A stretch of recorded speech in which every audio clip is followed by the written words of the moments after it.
The radio times के programme में भाग लैण लई तुसीं डायल करोगे साडे स्टूडियो का WhatsApp नंबर 6234397843। क्योंकि महात्मा जी महान हन, इसलिए कोई भी उन्हां दी आलोचना ना करे, क्योंकि वो उपर उठ चुके हैं। इसलिए वो राजनीति जां धर्म, आर्थिकता जां सदाचार बारे कुछ भी कहंदे हन तां सही हुंदा है।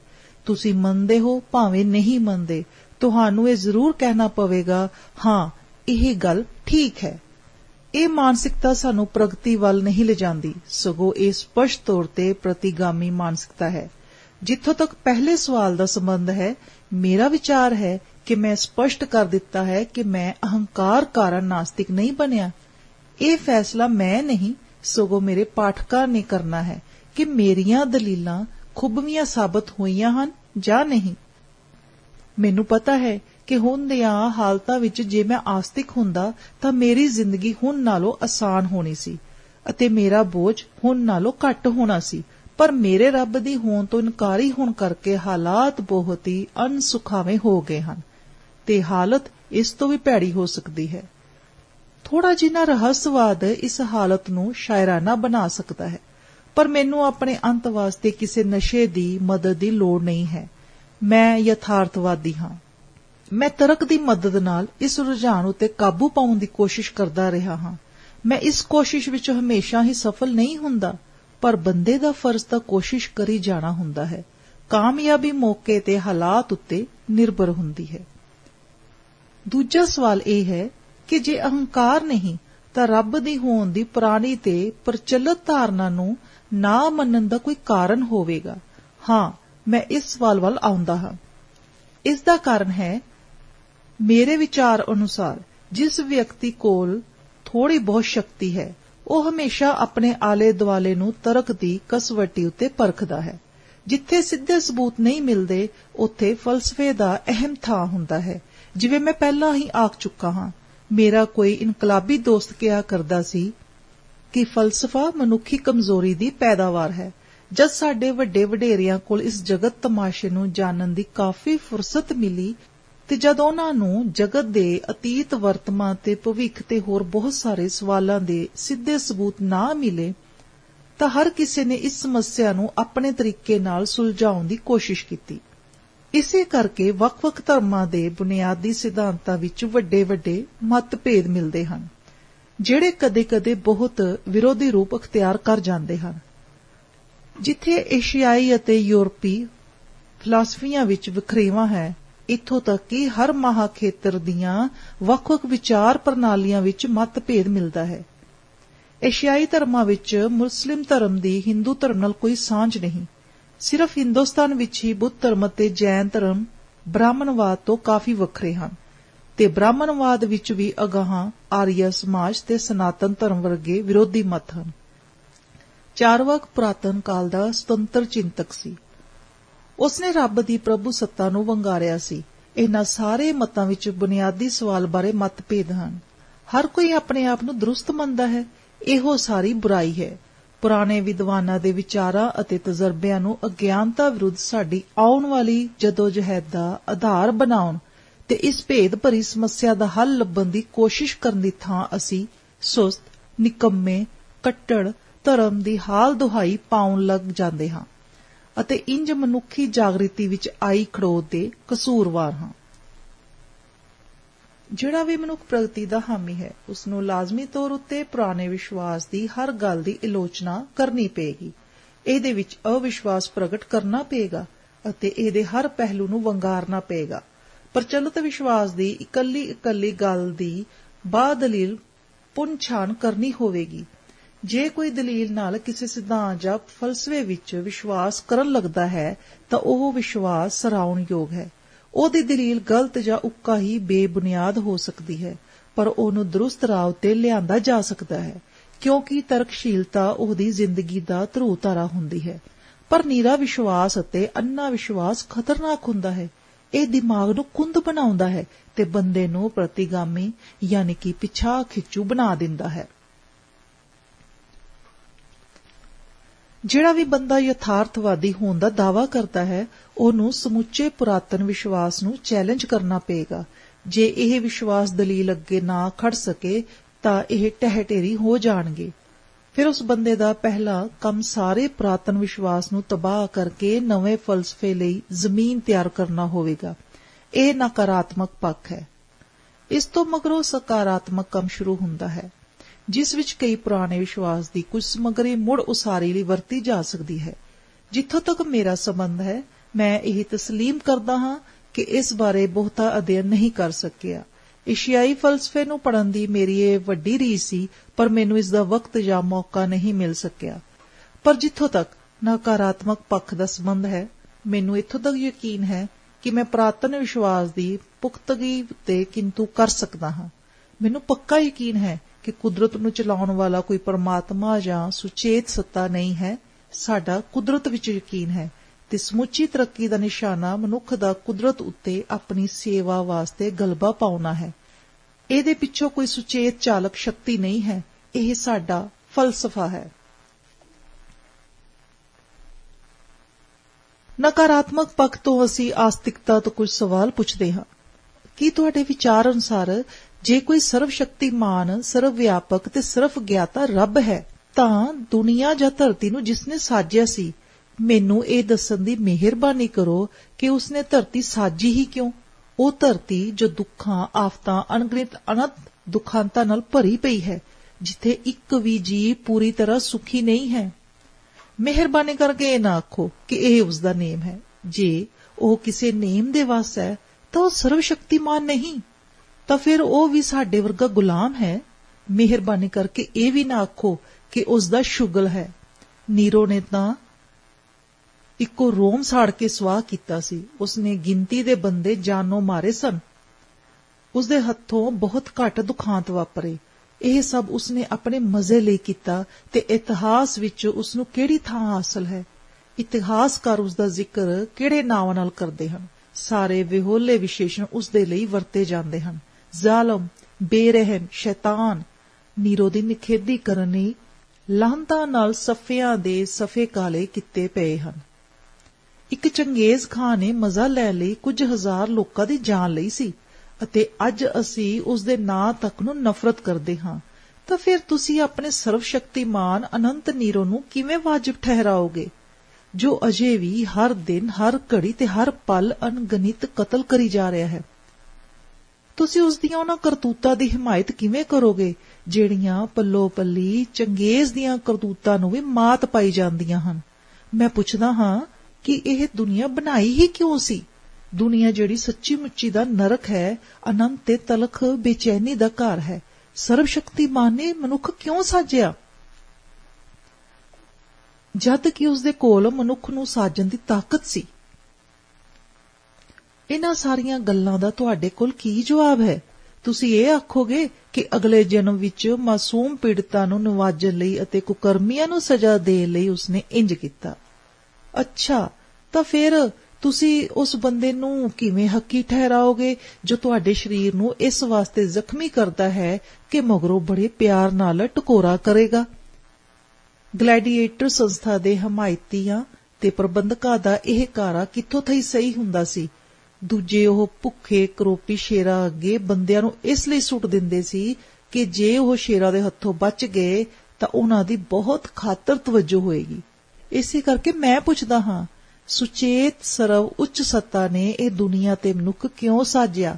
ਮਜ਼ਾ ਲੈਣ ਲਈ? ਫਿਰ ਉਹਦੇ ਵਿੱਚ ਤੇ ਨੀਰੋ ਵਿੱਚ ਕੀ ਫਰਕ ਹੈ? ਮੁਸਲਮਾਨੋ ਤੇ ਈਸਾਈਓ, ਹਿੰਦੂ ਦਰਸ਼ਨ ਕੋਲ ਤਾਂ ਹੋਰ ਵੀ ਦਲੀਲ ਹੋਏਗੀ। ਮੈਂ ਤੁਹਾਡੇ ਕੋਲੋਂ ਉੱਪਰਲੇ ਸਵਾਲਾਂ ਦੇ ਜਵਾਬ ਪੁੱਛਦਾ ਹਾਂ। ਪੂਰਬਲੇ ਜਨਮ ਵਿੱਚ ਤੁਹਾਡਾ ਯਕੀਨ ਨਹੀਂ ਹੈ। ਤੁਸੀਂ ਹਿੰਦੂਆਂ ਵਾਂਗ ਮਾਸੂਮ ਪੀੜਤਾਂ ਦੇ ਪਹਿਲੇ ਕੀਤੇ ਮੰਦੇ ਕਰਮਾਂ ਵਾਲੀ ਦਲੀਲ ਵੀ ਨਹੀਂ ਵਰਤ ਸਕਦੇ। ਮੈਂ ਤੁਹਾਤੋਂ ਪੁੱਛਦਾ ਹਾਂ ਕਿ ਸਰਵ ਸ਼ਕਤੀਮਾਨ ਨੇ ਇਹ ਦੁਨੀਆ ਸਾਜਣ ਲਈ 6 ਦਿਨ ਕਿਉਂ ਮਿਹਨਤ ਕੀਤੀ?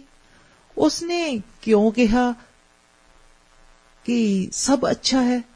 ਉਸਨੂੰ ਅੱਜ ਹੀ ਸੱਦੋ, ਉਸਨੂੰ ਪਿਛਲਾ ਇਤਿਹਾਸ ਦਿਖਾਓ, ਉਸਨੂੰ ਮੌਜੂਦਾ ਹਾਲਾਤ ਬਾਰੇ ਜਾਣਨ ਦਿਓ। ਫਿਰ ਦੇਖਾਂਗੇ ਕਿ ਉਹ ਇਹ ਕਹਿਣ ਦੀ ਜ਼ਰੂਰਤ ਕਰਦਾ ਹੈ ਸਭ ਅੱਛਾ ਹੈ। ਜੇਲ੍ਹਖਾਨਿਆਂ ਦੀਆਂ ਕਾਲ ਕੋਠੜੀਆਂ ਤੋਂ ਗੰਦੀਆਂ ਬਸਤੀਆਂ ਤੇ ਝੌਂਪੜੀਆਂ ਵਿੱਚ ਭੁੱਖਮਰੀ ਦੇ ਹੱਥੋਂ ਮਰ ਰਹੇ ਲੱਖਾਂ ਹੀ ਲੋਕਾਂ ਨੂੰ ਦੇਖ ਕੇ ਪੂੰਜੀਵਾਦੀ ਲੋਕਾਂ ਕੋਲੋਂ ਚੁੱਪਚਾਪ ਜਾਂ ਕਹਿ ਲੋ ਬੇਵਾਸਤਗੀ ਨਾਲ ਆਪਣਾ ਲਹੂ ਪਿਲਾ ਰਹੇ ਲੁਟਿੰਦੇ ਮਜ਼ਦੂਰਾਂ ਨੂੰ ਦੇਖ ਕੇ, ਇਨਸਾਨੀ ਤਾਕਤ ਦੀ ਬਰਬਾਦੀ ਜਿਸ ਨੂੰ ਦੇਖ ਕੇ ਅਤ ਸਧਾਰਨ ਬੁੱਧੀ ਵਾਲਾ ਵਿਅਕਤੀ ਵੀ ਡਰ ਨਾਲ ਕੰਬਣ ਲੱਗ ਜਾਏ ਅਤੇ ਲੋੜਵੰਦ ਉਤਪਾਦਨਾਂ ਨੂੰ ਵੰਡਣ ਦੀ ਥਾਂ ਵਾਧੂ ਪੈਦਾਵਾਰ ਸਮੁੰਦਰਾਂ ਵਿੱਚ ਸੁੱਟੀ ਜਾਂਦੀ ਦੇਖ ਕੇ, ਇਨਸਾਨਾਂ ਦੀਆਂ ਹੱਡੀਆਂ ਨਾਲ ਚਿੰਨੀਆਂ ਨੀਹਾਂ ਉੱਤੇ ਉਸਰੇ ਬਾਦਸ਼ਾਹਾਂ ਦੇ ਮਹਿਲਾਂ ਨੂੰ ਦੇਖ ਕੇ ਉਹ ਰੱਤਾ ਆਖੇ ਤਾਂ ਸਹੀ, ਸਭ ਅੱਛਾ ਹੈ, ਕਿਉਂ ਤੇ ਕਿਸ ਕਾਰਨ? ਇਹ ਮੇਰਾ ਸਵਾਲ ਹੈ। ਤੁਸੀਂ ਚੁੱਪ ਹੋ, ਠੀਕ ਹੈ, ਮੈਂ ਆਪਣੀ ਗੱਲ ਅੱਗੇ ਤੋਰਦਾ ਹਾਂ। ਤੁਸੀਂ ਹਿੰਦੂ ਇਹ ਆਖਦੇ ਹੋ ਕਿ ਅੱਜ ਜਿਹੜਾ ਵੀ ਦੁੱਖ ਚੱਲ ਰਿਹਾ ਹੈ ਉਹ ਪੂਰਬਲੇ ਜਨਮ ਦੇ ਮੰਦੇ ਕਰਮਾਂ ਕਰਕੇ ਹੈ। ਠੀਕ, ਤੁਸੀਂ ਇਹ ਵੀ ਕਹਿੰਦੇ ਹੋ ਕਿ ਜਿਹੜੇ ਅੱਜ ਲੋਕਾਂ ਨੂੰ ਦਬਾ ਰਹੇ ਹਨ ਉਹ ਪੂਰਬਲੇ ਜਨਮਾਂ ਵਿੱਚ ਧਰਮਾਤਮਾ ਲੋਕ ਸਨ, ਇਸ ਕਰਕੇ ਉਹਨਾਂ ਦੇ ਹੱਥ ਤਾਕਤ ਹੈ। ਮੈਂ ਤਾਂ ਮੰਨਦਾ ਹਾਂ ਕਿ ਤੁਹਾਡੇ ਵੱਡੇ ਵਡੇਰੇ ਬੜੇ ਸ਼ਾਤਰ ਲੋਕ ਸਨ। ਉਹ ਐਸੇ ਸਿਧਾਂਤ ਲੱਭਣ ਵਿੱਚ ਲੱਗੇ ਰਹੇ ਜਿਨ੍ਹਾਂ ਨਾਲ ਤਰਕ ਤੇ ਅਵਿਸ਼ਵਾਸ ਨੂੰ ਖਤਮ ਕੀਤਾ ਜਾ ਸਕੇ, ਪਰ ਆਪਾਂ ਦੇਖਦੇ ਹਾਂ ਕਿ ਇਸ ਦਲੀਲ ਵਿੱਚ ਕਿੰਨਾ ਕੁ ਵਜਨ ਹੈ। ਬਹੁਤ ਉੱਘੇ ਨਿਆਂ ਸ਼ਾਸਤਰੀਆਂ ਦਾ ਇਹ ਵਿਚਾਰ ਹੈ ਕਿ ਕਸੂਰਵਾਰ ਨੂੰ ਜੋ ਸਜ਼ਾ ਦਿੱਤੀ ਜਾਂਦੀ ਹੈ ਉਸ ਦੇ 3 ਜਾਂ 4 ਮਕਸਦ ਹੋ ਸਕਦੇ ਹਨ ਤੇ ਇਸੇ ਆਧਾਰ ਉੱਤੇ ਸਜ਼ਾ ਨੂੰ ਵਾਜਬ ਕਰਾਰ ਦਿੱਤਾ ਜਾ ਸਕਦਾ ਹੈ। ਇਹ ਮਕਸਦ ਹਨ ਬਦਲਾ, ਸੁਧਾਰ ਤੇ ਵਰਜਨ ਲਈ ਡਰ। ਹੁਣ ਸਾਰੇ ਸਿਆਣੇ ਚਿੰਤਕ ਬਦਲੇ ਹੋਏ ਸਿਧਾਂਤ ਦੀ ਨਿਖੇਧੀ ਕਰਦੇ ਹਨ। ਵਰਜਨ ਵਾਲੇ ਸਿਧਾਂਤ ਦੀ ਵੀ ਨੁਕਤਾਚੀਨੀ ਹੋ ਰਹੀ ਹੈ। ਸੁਧਾਰਕ ਸਿਧਾਂਤ ਹੀ ਜ਼ਰੂਰੀ ਹੈ ਅਤੇ ਇਨਸਾਨੀ ਤਰੱਕੀ ਦਾ ਅਟੁੱਟ ਅੰਗ ਹੈ। ਇਸ ਸਿਧਾਂਤ ਦਾ ਮੰਤਵ ਇਹ ਹੈ ਕਿ ਕਸੂਰਵਾਰ ਸਭ ਤੋਂ ਵੱਧ ਕਾਬਿਲ ਤੇ ਅਮਨ ਪਸੰਦ ਸ਼ਹਿਰੀ ਬਣ ਕੇ ਸਮਾਜ ਵਿੱਚ ਵਾਪਸ ਆ ਜਾਵੇ। ਪਰ ਜੇ ਅਸੀਂ ਇਹ ਮੰਨ ਵੀ ਲਈਏ ਕਿ ਬੰਦਿਆਂ ਨੇ ਪੂਰਬਲੇ ਜਨਮ ਵਿੱਚ ਪਾਪ ਕੀਤੇ ਹੋਣਗੇ ਤਾਂ ਰੱਬ ਜਿਹੜੀ ਉਹਨਾਂ ਨੂੰ ਸਜ਼ਾ ਦਿੰਦਾ ਹੈ ਉਹ ਕਿਹੋ ਜਿਹੀ ਹੈ? ਤੁਸੀਂ ਆਖਦੇ ਹੋ ਕਿ ਉਹ ਉਹਨਾਂ ਨੂੰ ਗਾਂ, ਬਿੱਲੀ, ਦਰਖਤ, ਜੜੀ ਬੂਟੀ ਜਾਂ ਜਾਨਵਰ ਦੇ ਰੂਪ ਵਿੱਚ ਜਨਮ ਲੈਣ ਲਈ ਭੇਜਦਾ ਹੈ। ਤੁਸੀਂ ਇਹਨਾਂ ਸਜ਼ਾਵਾਂ ਦੀ ਗਿਣਤੀ 84 ਲੱਖ ਦੱਸਦੇ ਹੋ। ਮੈਨੂੰ ਇਹ ਦੱਸੋ ਕਿ ਇਸ ਦਾ ਮਨੁੱਖ ਉੱਤੇ ਕੋਈ ਸੁਧਾਰਕ ਅਸਰ ਪੈਂਦਾ ਹੈ? ਤੁਸੀਂ ਐਸੇ ਕਿੰਨੇ ਕੁ ਜਣਿਆਂ ਨੂੰ ਮਿਲੇ ਹੋ ਕਿ ਉਹ ਪਾਪ ਕਰਨ ਕਾਰਨ ਪਿਛਲੇ ਜਨਮ ਵਿੱਚ ਗਧੇ ਦੀ ਜੂਨ ਵਿੱਚ ਪਏ ਸਨ? ਕੋਈ ਨਹੀਂ ਮਿਲਿਆ ਹੋਣਾ। ਆਪਣੇ ਪੁਰਾਣੇ ਤੇ ਬਿਰਤਾਂਤ ਦੀ ਲੋੜ ਨਹੀਂ। ਮੈਂ ਤੁਹਾਡੀਆਂ ਮਿਥਿਹਾਸਕ ਕਹਾਣੀ ਦਾ ਜ਼ਿਕਰ ਤੱਕ ਨਹੀਂ ਛੂਹਣਾ ਚਾਹੁੰਦਾ। ਇਸ ਤੋਂ ਬਿਨਾਂ ਤੁਹਾਨੂੰ ਇਸ ਗੱਲ ਦਾ ਪਤਾ ਹੈ ਕਿ ਦੁਨੀਆ ਵਿੱਚ ਸਭ ਤੋਂ ਵੱਡਾ ਪਾਪ ਗਰੀਬ ਹੋਣਾ ਹੈ। ਗਰੀਬੀ ਪਾਪ ਹੈ, ਸਜ਼ਾ ਹੈ। ਤੁਸੀਂ ਇਹੋ ਜਿਹੀਆਂ ਸਜ਼ਾਵਾਂ ਤਜਵੀਜ਼ ਕਰਨ ਵਾਲੇ ਕਿਸੇ ਅਪਰਾਧੀ ਵਿਗਿਆਨੀ, ਕਿਸੇ ਕਾਨੂੰਨਦਾਨ ਜਾਂ ਕਾਨੂੰਨ ਸਾਜ਼ ਦੀ ਕਿੰਨੀ ਕੁ ਸਿਫਤ ਸਲਾਹੀ ਕਰੋਗੇ ਜਿਸ ਨਾਲ ਮਨੁੱਖ ਹੋਰ ਵਧੇਰੇ ਗੁਨਾਹ ਕਰਨ ਲਈ ਮਜਬੂਰ ਹੁੰਦਾ ਹੈ? ਕੀ ਤੁਹਾਡੇ ਰੱਬ ਨੇ ਇਸ ਗੱਲ ਬਾਰੇ ਪਹਿਲਾਂ ਨਹੀਂ ਸੋਚਿਆ ਸੀ, ਜਾਂ ਉਹ ਵੀ ਇਹ ਗੱਲਾਂ ਮਨੁੱਖਤਾ ਦੀਆਂ ਅਕਹਿ ਦੁੱਖ ਤਕਲੀਫਾਂ ਦੀ ਕੀਮਤ ਉੱਤੇ ਤਜਰਬਿਆਂ ਰਾਹੀਂ ਸਿੱਖਦਾ ਹੈ? ਤੁਹਾਡੀ ਜਾਚੇ ਕਿਸੇ ਚਮਾਰ ਜਾਂ ਭੰਗੀ ਦੇ ਅਨਪੜ੍ਹ ਪਰਿਵਾਰ ਵਿੱਚ ਜੰਮੇ ਬੰਦੇ ਦੀ ਕੀ ਹੋਣੀ ਹੋਏਗੀ? ਉਹ ਗਰੀਬ ਹੈ, ਇਸ ਲਈ ਉਹ ਪੜ੍ਹਾਈ ਨਹੀਂ ਕਰ ਸਕਦਾ। ਖੁਦ ਨੂੰ ਚੰਗੇ ਸਮਝਣ ਵਾਲੇ ਦੂਜੇ ਇਨਸਾਨ ਉਸ ਨੂੰ ਨਫ਼ਰਤ ਕਰਦੇ ਹਨ ਤੇ ਧਿਰਕਾਰਦੇ ਹਨ ਕਿਉਂਕਿ ਉਹ ਉਚੇਰੀ ਜਾਤ ਵਿੱਚ ਪੈਦਾ ਹੋਏ ਸਨ। ਉਸ ਦੀ ਅਗਿਆਨਤਾ, ਉਸ ਦੀ ਗਰੀਬੀ ਤੇ ਜਿਹੜਾ ਸਲੂਕ ਉਸ ਦੇ ਨਾਲ ਹੁੰਦਾ ਹੈ, ਇਹਨਾਂ ਸਾਰੀਆਂ ਗੱਲਾਂ ਕਾਰਨ ਸਮਾਜ ਤਾਈਂ ਉਸ ਦਾ ਦਿਲ ਸਖਤ ਹੋ ਜਾਏਗਾ। ਫਰਜ਼ ਕਰੋ ਕਿ ਉਹ ਕੋਈ ਪਾਪ ਕਰਦਾ ਹੈ ਤਾਂ ਇਸ ਦਾ ਖਮਿਆਜ਼ਾ ਕੌਣ ਭੁਗਤੇਗਾ? ਰੱਬ ਜਾਂ ਪਾਪ ਕਰਨ ਵਾਲਾ ਜਾਂ ਸਮਾਜ ਦੇ ਗੁਣੀ ਗਿਆਨੀ ਬੰਦੇ? ਉਹਨਾਂ ਲੋਕਾਂ ਨੂੰ ਮਿਲੀਆਂ ਸਜ਼ਾਵਾਂ ਬਾਰੇ ਤੁਸੀਂ ਕੀ ਆਖੋਗੇ ਜਿਨ੍ਹਾਂ ਨੂੰ ਹਿਰਸੀ ਤੇ ਹੰਕਾਰੀ ਬ੍ਰਾਹਮਣਾਂ ਨੇ ਜਾਣ ਬੁੱਝ ਕੇ ਅਗਿਆਨਤਾ ਦੀਆਂ ਗਾਰਾਂ ਵਿੱਚ ਸੁੱਟਿਆ ਸੀ? ਉਹਨਾਂ ਦਾ ਕਸੂਰ ਇਹੋ ਸੀ ਕਿ ਉਹਨਾਂ ਪਾਪੀਆਂ ਨੇ ਤੁਹਾਡੇ ਗਿਆਨ ਦੀਆਂ ਪੋਥੀਆਂ, ਵੇਦਾਂ ਦੀਆਂ ਕੁਝ ਸਤਰਾਂ ਆਪਣੇ ਕੰਨੀ ਸੁਣ ਲਈਆਂ ਸਨ ਅਤੇ ਤੁਸੀਂ ਉਹਨਾਂ ਦੇ ਕੰਨਾਂ ਵਿੱਚ ਸਿੱਕਾ ਢਾਲ ਕੇ ਪਾ ਦਿੱਤਾ ਸੀ। ਜੇ ਉਹਨਾਂ ਨੇ ਕੋਈ ਕਸੂਰ ਕੀਤਾ ਸੀ ਤਾਂ ਇਸ ਦਾ ਜ਼ਿੰਮੇਵਾਰ ਕੌਣ ਸੀ ਤੇ ਬਿਪਤਾ ਕਿਸ ਦੇ ਸਿਰ ਪੈਣੀ ਸੀ? ਮੇਰੇ ਪਿਆਰੇ ਦੋਸਤੋ, ਇਹ ਸਾਰੇ ਸਿਧਾਂਤ ਖਾਸ ਅਧਿਕਾਰਾਂ ਦੇ ਮਾਲਕਾਂ ਦੀਆਂ ਕਾਢਾਂ ਹੀ ਹਨ। ਇਹਨਾਂ ਸਿਧਾਂਤਾਂ ਸਦਕਾ ਹੀ ਉਹ ਆਪਣੀ ਲੁੱਟੀ ਹੋਈ ਤਾਕਤ, ਦੌਲਤ ਤੇ ਉਤਮਤਾ ਨੂੰ ਵਾਜਬ ਠਹਿਰਾਉਂਦੇ ਹਨ। ਹਾਂ, ਸ਼ਾਇਦ ਅਪਟਨ ਸਿਨਕਲੇਅਰ ਨੇ ਕਿਸੇ ਥਾਂ ਲਿਖਿਆ ਸੀ ਕਿ ਬੰਦੇ ਨੂੰ ਆਤਮਾ ਦੀ ਅਮਰਤਾ ਵਿੱਚ ਯਕੀਨ ਕਰਨ ਲਾ ਦਿਓ ਅਤੇ ਫਿਰ ਉਸ ਦੇ ਕੋਲੋਂ ਜੋ ਕੁਝ ਵੀ ਹੈ ਉਹ ਲੁੱਟ ਲਓ। ਉਹ ਸਗੋਂ ਹੱਸ ਕੇ ਤੁਹਾਡੀ ਮਦਦ ਕਰੇਗਾ। ਧਾਰਮਿਕ ਉਪਦੇਸ਼ਕਾਂ ਤੇ ਹੁਕਮਰਾਨਾਂ ਨੇ ਮਿਲੀ ਭੁਗਤ ਕਰਕੇ ਜੇਲਾਂ, ਫਾਹੀਆਂ, ਕੋਰੜੇ ਤੇ ਇਹਨਾਂ ਸਿਧਾਂਤਾਂ ਦੀ ਕਾਢ ਕੱਢੀ ਸੀ। ਮੈਨੂੰ ਇਹ ਦੱਸੋ ਕਿ ਤੁਹਾਡਾ ਸਰਬਸ਼ਕਤੀਮਾਨ ਰੱਬ ਹਰ ਕਿਸੇ ਬੰਦੇ ਨੂੰ ਕਸੂਰ ਜਾਂ ਪਾਪ ਕਰਨੋਂ ਵਰਜਦਾ ਕਿਉਂ ਨਹੀਂ? ਉਸ ਦੇ ਲਈ ਤਾਂ ਇਹ ਕੰਮ ਬਹੁਤ ਸੌਖਾ ਹੈ। ਉਸਨੇ ਜੰਗਬਾਜ਼ਾਂ ਨੂੰ ਕਿਉਂ ਨਾ ਜਾਨੋਂ ਮਾਰਿਆ ਜਾਂ ਉਹਨਾਂ ਦੇ ਜੰਗੀ ਪਾਗਲਪਨ ਨੂੰ ਮਾਰ ਕੇ ਵੱਡੀ ਜੰਗ ਨਾਲ ਮਨੁੱਖਤਾ ਉੱਤੇ ਆਈ ਪਰਲੋ ਨੂੰ ਕਿਉਂ ਨਾ ਰੋਕਿਆ? ਉਹ ਅੰਗਰੇਜ਼ ਲੋਕਾਂ ਦੇ ਮਨਾਂ ਵਿੱਚ ਕੋਈ ਅਜਿਹਾ ਜਜ਼ਬਾ ਕਿਉਂ ਨਹੀਂ ਭਰ ਦਿੰਦਾ ਕਿ ਉਹ ਹਿੰਦੁਸਤਾਨ ਛੱਡ ਕੇ ਚਲੇ ਜਾਣ? ਉਹ ਸਾਰੇ ਸਰਮਾਏਦਾਰਾਂ ਦੇ ਮਨਾਂ ਵਿੱਚ ਇਹ ਜਜ਼ਬਾ ਕਿਉਂ ਨਹੀਂ ਭਰ ਦਿੰਦਾ ਕਿ ਉਹ ਪੈਦਾਵਾਰੀ ਸਾਧਨਾ ਦੀ ਸਾਰੀ ਜਾਇਦਾਦ ਨੂੰ ਛੱਡ ਦੇਣ ਤੇ ਸਾਰੇ ਮਿਹਨਤਕਸ਼ ਤਬਕੇ ਨੂੰ ਹੀ ਨਹੀਂ ਸਗੋਂ ਸਾਰੇ ਮਨੁੱਖੀ ਸਮਾਜ ਨੂੰ ਪੂੰਜੀਵਾਦ ਦੇ ਬੰਧਨ ਤੋਂ ਛੁਟਕਾਰਾ ਪਾ ਦੇਣ? ਤੁਸੀਂ ਬਹਿਸ ਕਰਨਾ ਚਾਹੋਗੇ ਕਿ ਸਮਾਜਵਾਦੀ ਸਿਧਾਂਤ ਲਾਗੂ ਹੋ ਸਕਦਾ ਹੈ ਜਾਂ ਨਹੀਂ? ਮੈਂ ਇਸ ਨੂੰ ਲਾਗੂ ਕਰਨ ਦਾ ਜ਼ਿੰਮਾ ਤੁਹਾਡੇ ਪਰਵਰਦਿਗਾਰ ਉੱਤੇ ਸੁੱਟਦਾ ਹਾਂ। ਜਿੱਥੋਂ ਤੱਕ ਆਮ ਲੋਕ ਭਲਾਈ ਦਾ ਸੰਬੰਧ ਹੈ, ਲੋਕਾਂ ਨੂੰ ਸਮਾਜਵਾਦ ਦੇ ਗੁਣਾਂ ਦਾ ਪਤਾ ਹੈ। ਉਹ ਇਸ ਦਾ ਵਿਰੋਧ ਇਸ ਨੁਕਤੇ ਤੋਂ ਕਰਦੇ ਹਨ ਕਿ ਇਹ ਲਾਗੂ ਨਹੀਂ ਹੋ ਸਕਦਾ। ਚਲੋ ਤੁਹਾਡਾ ਰੱਬ ਆਵੇ ਤੇ ਸਭ ਕੁਝ ਬਕਾਇਦਾ ਤਰੀਕੇ ਨਾਲ ਕਰ ਦੇਵੇ। ਹੁਣ ਤੁਸੀਂ ਦਲੀਲ ਵਿੱਚ ਦਲੀਲ ਕੱਢਣ ਦੀ ਕੋਸ਼ਿਸ਼ ਨਹੀਂ ਕਰਨੀ। ਮੈਂ ਤੁਹਾਨੂੰ ਦੱਸਦਾ ਹਾਂ, ਹਿੰਦੁਸਤਾਨ ਉੱਤੇ ਜੇ ਬਰਤਾਨਵੀ ਹੁਕੂਮਤ ਹੈ ਤਾਂ ਇਹ ਰੱਬ ਦੀ ਮਰਜ਼ੀ ਕਾਰਨ ਨਹੀਂ ਹੈ, ਸਗੋਂ ਇਸ ਕਾਰਨ ਹੈ ਕਿ ਸਾਡੇ ਵਿੱਚ ਇਸ ਦਾ ਵਿਰੋਧ ਕਰਨ ਦੀ ਹਿੰਮਤ ਨਹੀਂ ਹੈ। ਉਹ ਰੱਬ ਦੀ ਮਦਦ ਨਾਲ ਸਾਨੂੰ ਗੁਲਾਮ ਨਹੀਂ ਰੱਖ ਰਹੀ, ਸਗੋਂ ਉਹਨਾਂ ਨੇ ਬੰਦੂਕਾਂ, ਤੋਪਾਂ, ਬੰਬਾਂ, ਗੋਲੀਆਂ, ਪੁਲਿਸ, ਫੌਜ ਦੀ ਮਦਦ ਨਾਲ ਸਾਨੂੰ ਗੁਲਾਮ ਬਣਾਇਆ ਹੋਇਆ ਹੈ। ਅਤੇ ਸਾਡਾ ਕਸੂਰ ਕੀ ਹੈ ਕਿ ਉਹ ਮਨੁੱਖੀ ਸਮਾਜ ਵਿਰੁੱਧ ਸਭ ਤੋਂ ਵੱਧ ਘਿਨਾਉਣਾ ਗੁਨਾਹ ਇਹ ਕਰ ਰਹੇ ਹਨ ਕਿ ਇੱਕ ਕੌਮ ਹੱਥੋਂ ਦੂਜੀ ਕੌਮ ਲੁੱਟੀ ਜਾ ਰਹੀ ਹੈ। ਕਿੱਥੇ ਹੈ ਰੱਬ? ਉਹ ਕੀ ਕਰ ਰਿਹਾ ਹੈ? ਕਿ ਉਹ ਮਨੁੱਖਤਾ ਦੀਆਂ ਇਹਨਾਂ ਸਾਰੀਆਂ ਦੁੱਖ ਤਕਲੀਫਾਂ ਦਾ ਮਜ਼ਾ ਲੈ ਰਿਹਾ ਹੈ?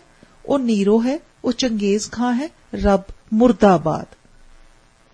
ਤੁਸੀਂ ਮੈਨੂੰ ਇਹ ਪੁੱਛੋਗੇ ਕਿ ਇਸ ਦੁਨੀਆ ਦਾ ਤੇ ਮਨੁੱਖ ਦਾ ਆਰੰਭ ਕਿਵੇਂ ਹੋਇਆ ਸੀ। ਚਾਰਲਸ ਡਾਰਵਿਨ ਨੇ ਇਸ ਵਿਸ਼ੇ ਬਾਰੇ ਚਾਨਣ ਪਾਉਣ ਦੀ ਕੋਸ਼ਿਸ਼ ਕੀਤੀ ਹੈ। ਉਸ ਦਾ ਮੁਤਾਲਿਆ ਕਰੋ। ਸੋਮ ਸਵਾਮੀ ਦੀ ਕਿਤਾਬ ਕਾਮਨ ਸੈਂਸ, ਸਧਾਰਨ ਗਿਆਨ ਪੜ੍ਹੋ। ਤੁਹਾਨੂੰ ਇਸ ਸਵਾਲ ਦਾ ਕੁਝ ਹੱਦ ਤੱਕ ਜਵਾਬ ਮਿਲ ਜਾਏਗਾ। ਇਹ ਕੁਦਰਤ ਦਾ ਵਿਸ਼ਾ ਹੈ। ਵੱਖ-ਵੱਖ ਪਦਾਰਥਾਂ ਦੇ ਇਤਫਾਕੀਆ ਮੇਲ ਨਾਲ ਧਰਤੀ ਦੇ ਬੁੱਲੇ ਦੇ ਰੂਪ ਵਿੱਚ ਪੈਦਾ ਹੋਈ ਸੀ। ਕਦੋਂ? ਇਹ ਜਾਣਨ ਲਈ ਇਤਿਹਾਸ ਪੜ੍ਹੋ। ਇਸ ਅਮਲ ਵਿੱਚ ਜਾਨਵਰ ਤੇ ਫਿਰ ਅਖੀਰ ਵਿੱਚ ਮਨੁੱਖ ਪੈਦਾ ਹੋਇਆ ਸੀ। ਤੁਸੀਂ ਡਾਰਵਨ ਦੀ ਕਿਤਾਬ ਓਰੀਜਨ ਆਫ ਸਪੀਸੀਜ਼ ਪੜ੍ਹੋ ਅਤੇ ਉਸ ਤੋਂ ਮਗਰੋਂ ਜੋ ਵੀ ਉੱਨਤੀ ਹੋਈ ਉਹ ਮਨੁੱਖ ਦੀ ਕੁਦਰਤ ਨਾਲ ਲਗਾਤਾਰ ਟੱਕਰ ਤੇ ਮਨੁੱਖ ਵੱਲੋਂ ਕੁਦਰਤ ਉੱਤੇ ਕਾਬੂ ਪਾਉਣ ਦੀ ਕੋਸ਼ਿਸ਼ ਵਜੋਂ ਹੋਈ ਸੀ। ਧਰਤੀ ਦੇ ਆਦਿ ਬਾਰੇ ਇਹ ਸਭ ਤੋਂ ਸੰਖੇਪ ਜਿਹਾ ਵੇਰਵਾ ਹੈ। ਤੁਹਾਡਾ ਅਗਲਾ ਸਵਾਲ ਇਹ ਹੋ ਸਕਦਾ ਹੈ ਕਿ ਪਿਛਲੇ ਜਨਮ ਵਿੱਚ ਮਾੜੇ ਕਰਮ ਨਾ ਕੀਤੇ ਹੋਣ ਤਾਂ ਬੱਚਾ ਅੰਨਾ ਜਾਂ ਲੰਗੜਾ ਕਿਉਂ ਜੰਮਦਾ ਹੈ? ਜੀਵ ਵਿਗਿਆਨੀ ਨੇ ਇਸ ਸਮੱਸਿਆ ਦਾ ਜ਼ਿਕਰ ਕੀਤਾ ਹੈ ਕਿ ਇਹ ਜੀਵ ਵਿਗਿਆਨਕ ਵਿਸ਼ਾ ਹੈ। ਇਸ ਦੇ ਕਾਰਨ ਬੱਚੇ ਮਾਂ ਪਿਓ ਦੇ ਜੀਵ ਇਤਿਹਾਸ ਵਿੱਚ ਹੀ ਹੁੰਦੇ ਹਨ।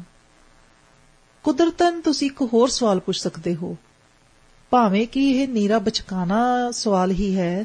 ਉਹ ਸਵਾਲ ਇਹ ਹੈ ਕਿ ਜੇ ਰੱਬ ਨਹੀਂ ਸੀ ਤਾਂ ਫਿਰ ਲੋਕ ਉਸ ਨੂੰ ਮੰਨਣ ਕਿਵੇਂ ਲੱਗੇ? ਮੇਰਾ ਜਵਾਬ ਸਪਸ਼ਟ ਤੇ ਸੰਖੇਪ ਹੋਵੇਗਾ। ਜਿਵੇਂ ਲੋਕ ਭੂਤਾਂ ਪ੍ਰੇਤਾਂ ਨੂੰ ਮੰਨਣ ਲੱਗ ਪਏ ਸੀ, ਉਵੇਂ ਹੀ ਉਹ ਰੱਬ ਨੂੰ ਮੰਨਣ ਲੱਗ ਪਏ। ਫਰਕ ਸਿਰਫ ਇੰਨਾ ਹੈ ਕਿ ਰੱਬ ਵਿੱਚ ਵਿਸ਼ਵਾਸ ਤਕਰੀਬਨ ਸਰਵ ਵਿਆਪਕ ਹੈ ਤੇ ਇਸ ਦਾ ਦਰਸ਼ਨ ਕਾਫੀ ਵਿਕਸਤ ਹੈ। ਕੁਝ ਪਰਿਵਰਤਨਕਾਰੀਆਂ ਰੈਡੀਕਲਜ਼ ਵਾਂਗ ਮੇਰਾ ਇਹ ਵਿਚਾਰ ਨਹੀਂ ਹੈ ਕਿ ਰੱਬ ਆਦਿ ਲੁੱਟ-ਖਸੁੱਟ ਕਰਨ ਵਾਲਿਆਂ ਦੀ ਕਰਤੂਤ ਸੀ, ਤਾਂ ਕਿ ਉਹ ਸਰਵ ਉੱਚ ਸੱਤਾ ਦੀ ਹੋਂਦ ਦਾ ਪ੍ਰਚਾਰ ਕਰਕੇ ਆਪਣੀਆਂ ਗੱਦੀਆਂ ਕਾਇਮ ਰੱਖਣ ਲਈ ਲੋਕਾਂ ਨੂੰ ਗੁਲਾਮ ਰੱਖ ਸਕਣ। ਭਾਵੇਂ ਕਿ ਉਹਨਾਂ ਨਾਲ ਮੇਰਾ ਇਹ ਜ਼ਰੂਰੀ ਨੁਕਤੇ ਨਾਲ ਕੋਈ ਮਤਭੇਦ ਨਹੀਂ ਹੈ ਕਿ ਸਾਰੇ ਧਾਰਮਿਕ ਮਤ, ਧਰਮ, ਸਿਧਾਂਤ ਤੇ ਹੋਰ ਇਹੋ ਜਿਹੀਆਂ ਸੰਸਥਾਵਾਂ ਆਖਰਕਾਰ ਜ਼ਾਬਰ ਦਮਨਕਾਰੀ ਸੰਸਥਾਵਾਂ, ਵਿਅਕਤੀਆਂ ਦੀਆਂ ਜਮਾਤਾਂ ਦੀਆਂ ਹਮਾਇਤੀ ਹੋ ਕੇ ਨਿਬੜਦੀਆਂ ਹਨ। ਹਰ ਧਰਮ ਇਹ ਕਹਿੰਦਾ ਹੈ ਕਿ ਬਾਦਸ਼ਾਹ ਵਿਰੁੱਧ ਬਗਾਵਤ ਕਰਨਾ ਹਮੇਸ਼ਾ ਹੀ ਪਾਪ ਹੁੰਦਾ ਹੈ। ਰੱਬ ਦੇ ਆਦਿ ਬਾਰੇ ਮੇਰਾ ਆਪਣਾ ਇਹ ਵਿਚਾਰ ਹੈ ਕਿ ਜਦ ਮਨੁੱਖ ਨੂੰ ਆਪਣੀਆਂ ਸੀਮਾਵਾਂ, ਕਮਜ਼ੋਰੀਆਂ ਤੇ ਕਮੀਆਂ ਦਾ ਅਹਿਸਾਸ ਹੋ ਗਿਆ ਤਾਂ ਉਸਨੇ ਰੱਬ ਦੀ ਕਾਲਪਨਿਕ ਹੋਂਦ ਬਣਾ ਲਈ ਤਾਂ ਕਿ ਇਮਤਿਹਾਨੀ ਹਾਲਤ ਦਾ ਦ੍ਰਿੜਤਾ ਨਾਲ ਸਾਹਮਣਾ ਕਰਨ ਲਈ ਮਨੁੱਖ ਨੂੰ ਹੌਸਲਾ ਮਿਲੇ, ਤਾਂ ਕਿ ਸਾਰੇ ਖਤਰਿਆਂ ਦਾ ਜਵਾਂ ਮਰਦੀ ਨਾਲ ਮੁਕਾਬਲਾ ਕਰ ਸਕੇ ਅਤੇ ਖੁਸ਼ਹਾਲੀ ਤੇ ਅਮੀਰੀ ਦੀ ਹਾਲਤ ਵਿੱਚ ਆਪਣੀਆਂ ਇੱਛਾਵਾਂ ਤੇ ਕਾਬੂ ਪਾ ਸਕੇ। ਮਨੁੱਖ ਨੇ ਰੱਬ ਨੂੰ ਇਹਦੀ ਨਿਜਪੂਰਕ ਨੇਮਾਂ ਤੇ ਪਾਲਣਹਾਰ ਗੁਣਾਂ ਦੇ ਰੂਪ ਵਿੱਚ ਚਿਤਾਵਿਆ ਸੀ ਤੇ ਚਿਤਰਿਆ ਸੀ। ਉਹਦੀ ਕਰੋਪੀ ਤੇ ਨਿਜ ਰੂਪਕ ਨੇਮਾਂ ਨੂੰ ਵਿਚਾਰਨ ਵੇਲੇ ਉਹ ਤਾੜਨਾ ਦਾ ਕੰਮ ਦਿੰਦਾ ਸੀ ਤਾਂ ਕਿ ਮਨੁੱਖ ਸਮਾਜ ਵਾਸਤੇ ਖਤਰਾ ਨਾ ਬਣ ਜਾਵੇ। ਉਹਦੇ ਪਾਲਣਹਾਰ ਗੁਣਾਂ ਵਿੱਚ ਉਹ ਮਾਂ, ਪਿਤਾ, ਭੈਣ, ਭਾਈ, ਦੋਸਤ ਤੇ ਮਦਦਗਾਰ ਸੀ ਤਾਂ ਕਿ ਉਸ ਹਾਲਤ ਵਿੱਚ ਜਦ ਬੰਦੇ ਨੂੰ ਔਖੇ ਵੇਲੇ ਹਰ ਕੋਈ ਛੱਡ ਜਾਵੇ ਤਾਂ ਉਸ ਘੜੀ ਵੀ ਬੰਦੇ ਨੂੰ ਇਹ ਧਰਵਾਸ ਰਹੇ ਕਿ ਉਹਦੀ ਮਦਦ ਕਰਨ ਲਈ, ਉਹਨੂੰ ਢਾਰਸ ਦੇਣ ਲਈ ਸਦਾ ਸਲਾਮਤ ਰਹਿਣ ਵਾਲਾ ਸੱਚਾ ਮਿੱਤਰ ਰੱਬ ਹੈ। ਆਦਿਕਾਲ ਵਿੱਚ ਰੱਬ ਸੱਚੇ ਅਰਥਾਂ ਵਿੱਚ ਸਮਾਜ ਲਈ ਲਾਹੇਵੰਦ ਸੀ। ਔਖੀ ਘੜੀ ਵੇਲੇ ਰੱਬ ਦਾ ਵਿਚਾਰ ਬੰਦੇ ਲਈ ਮਦਦਗਾਰ ਹੁੰਦਾ ਸੀ। ਸਮਾਜ ਨੇ ਜਿਵੇਂ ਬੁੱਤ ਪੂਜਾ ਤੇ ਧਰਮ ਦੇ ਤੰਗ ਨਜ਼ਰ ਸੰਕਲਪ ਵਿਰੁੱਧ ਲੜਾਈ ਲੜੀ ਸੀ, ਉਸੇ ਤਰ੍ਹਾਂ ਸਮਾਜ ਨੂੰ ਰੱਬ ਦੇ ਵਿਸ਼ਵਾਸ ਵਿਰੁੱਧ ਲੜਨਾ ਪੈਣਾ ਹੈ। ਇਸੇ ਤਰ੍ਹਾਂ ਬੰਦਾ ਜਦ ਆਪਣੇ ਪੈਰੀ ਹੋਣ ਦੀ ਕੋਸ਼ਿਸ਼ ਕਰਨ ਲੱਗਾ ਤੇ ਯਥਾਰਥਵਾਦੀ ਹੋਣ ਲੱਗਾ ਤਾਂ ਉਹਨੂੰ ਰੱਬ ਦਾ ਵਿਸ਼ਵਾਸ ਲਾਂਭੇ ਸੁੱਟਣਾ ਪਏਗਾ ਅਤੇ ਹਰ ਮੁਸ਼ਕਲ, ਹਰ ਆਫਤ ਤੇ ਹਰ ਤਰ੍ਹਾਂ ਦੀ ਹਾਲਤ ਦਾ ਡਟ ਕੇ ਮੁਕਾਬਲਾ ਕਰਨਾ ਪਏਗਾ। ਇਸ ਵੇਲੇ ਮੇਰੀ ਹਾਲਤ ਬਿਲਕੁਲ ਇਹੀ ਹੈ। ਮੇਰੇ ਦੋਸਤੋ, ਮੇਰਾ ਇਹ ਕੋਈ ਅਹੰਕਾਰ ਨਹੀਂ ਹੈ। ਮੈਂ ਆਪਣੀ ਸੋਚਣ ਵਿਧੀ ਨਾਲ ਹੀ ਨਾਸਤਿਕ ਬਣਿਆ ਹਾਂ। ਮੇਰਾ ਖਿਆਲ ਨਹੀਂ ਕਿ ਰੱਬ ਵਿੱਚ ਵਿਸ਼ਵਾਸ ਕਰਨ ਨਾਲ ਤੇ ਹਰ ਰੋਜ਼ ਅਰਦਾਸ ਕਰਨ ਨਾਲ, ਜਿਹੜਾ ਕਿ ਮੈਂ ਮਨੁੱਖ ਦਾ ਸਭ ਤੋਂ ਵੱਧ ਖੁਦਗਰਜ਼ੀ ਕਰਨ ਵਾਲਾ ਤੇ ਘਟੀਆ ਕੰਮ ਸਮਝਦਾ ਹਾਂ, ਮੇਰਾ ਕੁਝ ਸੋਰ ਸਕਦਾ ਹੈ ਜਾਂ ਇਹਦੇ ਨਾਲ ਮੇਰੀ ਹਾਲਤ ਹੋਰ ਵੀ ਭੈੜੀ ਹੋ ਜਾਵੇਗੀ। ਮੈਂ ਉਹਨਾਂ ਨਾਸਤਿਕਾਂ ਬਾਰੇ ਪੜ੍ਹਿਆ ਹੈ ਜਿਨ੍ਹਾਂ ਨੇ ਬਹੁਤ ਡਟ ਕੇ ਸਾਰੀਆਂ ਮੁਸ਼ਕਲਾਂ ਦਾ ਮੁਕਾਬਲਾ ਕੀਤਾ ਸੀ। ਇਸੇ ਲਈ ਮੈਂ ਅਖੀਰ ਤੱਕ ਫਾਂਸੀ ਦੇ ਤਖਤੇ ਤੇ ਵੀ ਮਰਦ ਵਾਂਗ ਸਿਰ ਤਾਣ ਕੇ ਸਾਬਤ ਕਦਮ ਰਹਿਣ ਦੀ ਕੋਸ਼ਿਸ਼ ਕਰ ਰਿਹਾ ਹਾਂ। ਦੇਖੀਏ ਮੈਂ ਇਸ ਤੇ ਕਿੰਨਾ ਕੁ ਪੂਰਾ ਉਤਰਦਾ ਹਾਂ। ਮੇਰੇ ਕਿਸੇ ਦੋਸਤ ਨੇ ਮੈਨੂੰ ਅਰਦਾਸ ਕਰਨ ਲਈ ਕਿਹਾ ਸੀ। ਜਦ ਮੈਂ ਉਹਨੂੰ ਦੱਸਿਆ ਕਿ ਮੈਂ ਤਾਂ ਨਾਸਤਿਕ ਹਾਂ ਤਾਂ ਉਹ ਇਹ ਕਹਿਣ ਲੱਗਾ, ਦੇਖੀ ਆਪਣੇ ਆਖਰੀ ਦਿਨਾਂ 'ਚ ਰੱਬ ਨੂੰ ਮੰਨਣ ਲੱਗ ਜਾਏਗਾ। ਮੈਂ ਅੱਗੋਂ ਕਿਹਾ, ਨਹੀਂ ਪਿਆਰੇ ਜਨਾਬ ਜੀ, ਇਸ ਤਰ੍ਹਾਂ ਹਰਗਿਜ਼ ਨਹੀਂ ਹੋਣ ਲੱਗਾ। ਇੰਜ ਕਰਨਾ ਮੇਰੇ ਲਈ ਬੜੀ ਘਟੀਆ ਤੇ ਪਸਤੀ ਵਾਲੀ ਗੱਲ ਹੋਵੇਗੀ। ਖੁਦਗਰਜ਼ੀ ਵਾਸਤੇ ਮੈਂ ਅਰਦਾਸ ਨਹੀਂ ਕਰਨੀ। ਪਾਠਕੋ ਤੇ ਦੋਸਤੋ, ਕੀ ਇਹ ਹਉਮੈ ਹੈ? ਜੇ ਇਹ ਹੈ ਤਾਂ ਮੈਂ ਇਸ ਲਈ ਦ੍ਰਿੜ ਹਾਂ। ਭਗਤ ਸਿੰਘ।